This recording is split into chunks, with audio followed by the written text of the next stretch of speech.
বিরোধী দলের হট্টগোল ও ওয়াকআউটের মধ্যেই ত্রয়োদশ সংসদের প্রথম অধিবেশনে ভাষণ দিলেন রাষ্ট্রপতি মোহাম্মদ শাহাবুদ্দিন।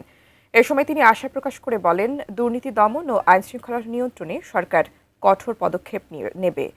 রাষ্ট্রপতি বলেন, বাংলাদেশ কোনো দেশের অভ্যন্তরীণ বিষয়ে হস্তক্ষেপ করবে না এবং অন্য কোনো দেশকে বাংলাদেশের অভ্যন্তরীণ বিষয়ে হস্তক্ষেপ করতে দেবে না। বাংলাদেশের মহামান্য রাষ্ট্রপতি জনাব মোহাম্মদ শাহাবুদ্দিন ত্রয়োদশ জাতীয় সংসদের প্রথম অধিবেশনের সূচনায় ভাষণ প্রদানের জন্য সংসদ কক্ষে আগমন করবেন। বৃহস্পতিবার বিকেলে রাষ্ট্রপতি মোহাম্মদ শাহাবুদ্দিনকে ভাষণ দেওয়ার জন্য অনুরোধ জানান স্পিকার হাফিজ উদ্দিন। এ সময় বিরোধী দল জামাত ও এনসিপির সংসদ সদস্যরা দাঁড়িয়ে এর প্রতিবাদ জানাতে শুরু করেন। অনুগ্রহ করে আমার কথা শোনার চেষ্টা করুন। বিরোধী দলের সংসদ সদস্যদের হইচইয়ের মধ্যেই বক্তব্য শুরু করেন রাষ্ট্রপতি মোহাম্মদ শাহাবুদ্দিন। প্রধানমন্ত্রী তারেক রহমান এবং তার নেতৃত্বে গঠিত নতুন সরকারকে আন্তরিক অভিনন্দন জানাচ্ছি। তার বক্তব্য চলাকালে প্রধানমন্ত্রী ও বিএনপির সংসদ সদস্যদের টেবিল চাপড়াতে দেখা যায়। অন্যদিকে বিরোধী দলের সংসদ সদস্যরা ওয়াকআউট করেন। জনাব স্পিকার, রাষ্ট্রপতি মোহাম্মদ শাহাবুদ্দিন বলেন, জুলাই গণ অভ্যুত্থান দেশের ইতিহাসের অন্যতম গুরুত্বপূর্ণ ঘটনা। নতুন বাংলাদেশ গড়তে এলো জুলফিকার স্টিল। জুলফিকার স্টিল, ইস্পাত দৃঢ় অঙ্গীকার।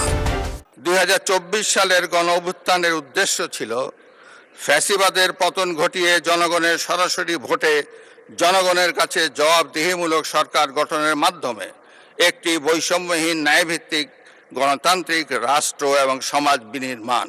মধ্যপ্রাচ্যের যুদ্ধ পরিস্থিতিতে দেশের অর্থনৈতিক অবস্থা তুলে ধরে অর্থনীতির ক্ষেত্রে বর্তমান সরকার জনকল্যাণমূলক পদক্ষেপ নেবে বলে আশা করেন রাষ্ট্রপতি। বর্তমান সরকার অর্থনীতির গণতন্ত্রায়ন অলিগার্কিক কাঠামো ভেঙে জনগণের অংশগ্রহণ নিশ্চিত করবে।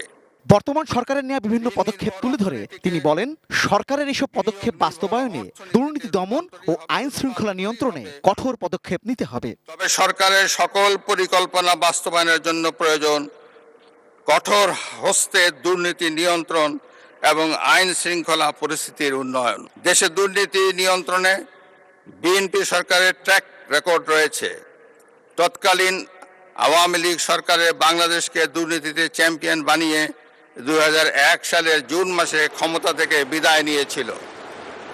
2001 সালের অক্টোবর মাসে পূর্ববর্তী সরকারের রেখে যাওয়া দুর্নীতিতে চ্যাম্পিয়ন বাংলাদেশের দায়িত্ব নিয়ে বেগম খালেদা জিয়ার নেতৃত্বাধীন সরকার দুর্নীতি দমনে কঠোর পদক্ষেপ গ্রহণ করে।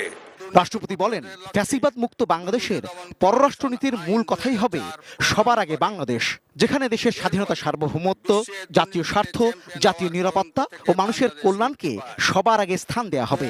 বাংলাদেশ অন্য কোনো রাষ্ট্রের আভ্যন্তরীণ বিষয়ে হস্তক্ষেপ করবে না এবং অন্য কোনো রাষ্ট্রকেও বাংলাদেশের আভ্যন্তরীণ বিষয়ে হস্তক্ষেপ করতে দেবে না। Rezwan Foyez, ATN news, Dhaka.